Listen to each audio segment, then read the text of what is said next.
নমস্কার, দীপাস কুকার্সের আরও একটি নতুন পর্বে আপনাদের স্বাগত। আজ আমি আপনাদের জন্য নিয়ে এসেছি summer special fish curry recipe.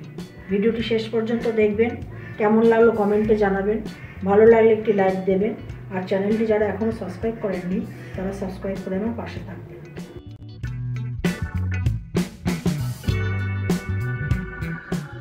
Summer special fish কারি করার জন্য আমি 3টে কাতলা মাছের পিস নিয়েছি। এটা আপনারা অন্য কোনো মাছ দিয়েও করতে পারেন। প্রথমেই দেব ম্যারিনেট করার জন্য অল্প হলুদ, অল্প দেব নুন। এটাকে ভালো করে মাখিয়ে আমি ভেজে নেব।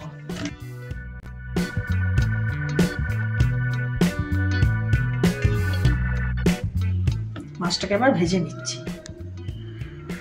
কড়াইতে দিয়েছি 3 চামচ সর্ষের তেল। এই তেলে আবার মাছটাকে আমি ভালো করে ভেজে নিচ্ছি।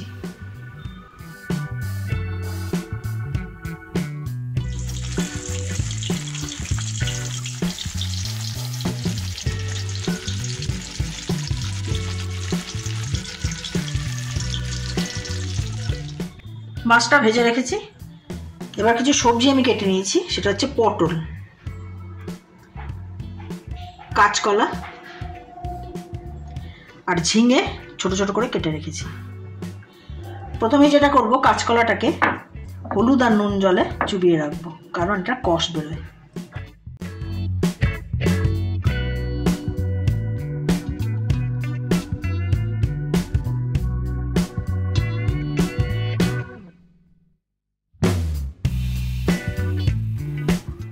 মাছ ভাজা তেলের মধ্যেই দিচ্ছি হাফ তেজপাতা, অল্প সাদা জিরে,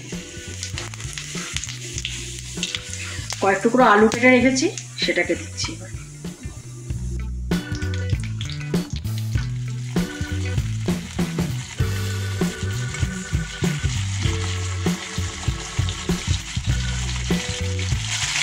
এর মধ্যে দিচ্ছি ঝিঙে কেটে রাখা,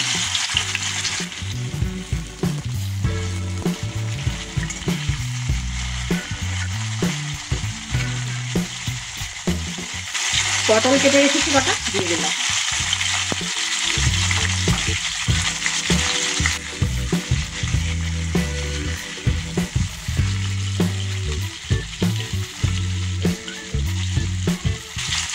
কাঁচকলা টুকরোগুলো দিয়ে দিলাম।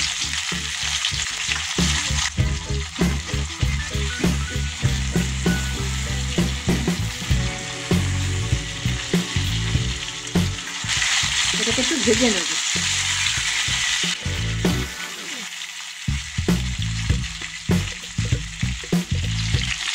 সবজিগুলো ভাজা ভাজা হয়ে গেছে। আন্দাজ মতো নুন দিলাম, অল্প হলুদ, লঙ্কার গুঁড়ো 1 চামচ, জিরের গুঁড়ো দিলাম 1 চামচ। অল্প জল দিয়ে এটাকে কষাবো।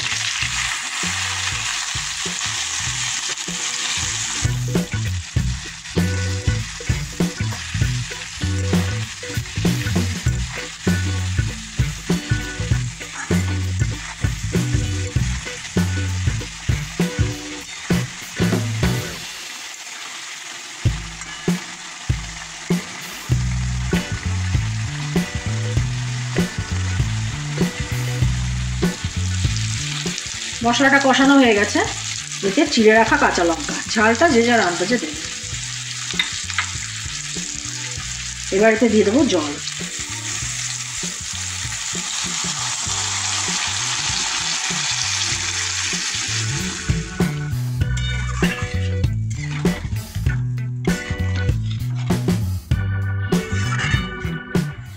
এটাকে আমি ঢাকা দিয়ে 3 মিনিট রাখবো।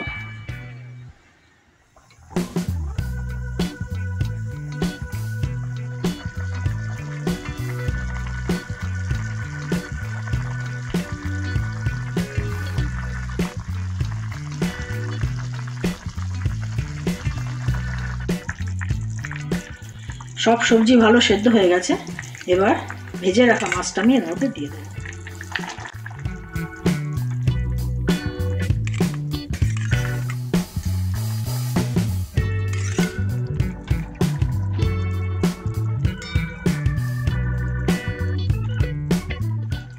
এবার ঢাকা দিয়ে আরো 2 মিনিট ফোটাও।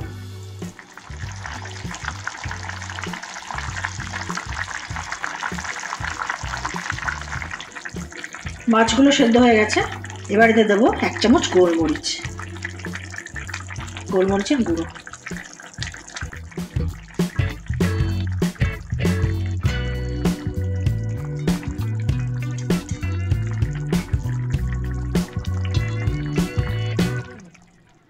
তৈরি হয়ে গেল সামার স্পেশাল ফিশ কারি। ভিডিওটি শেষ অবধি আমার সাথে থাকার জন্য ধন্যবাদ।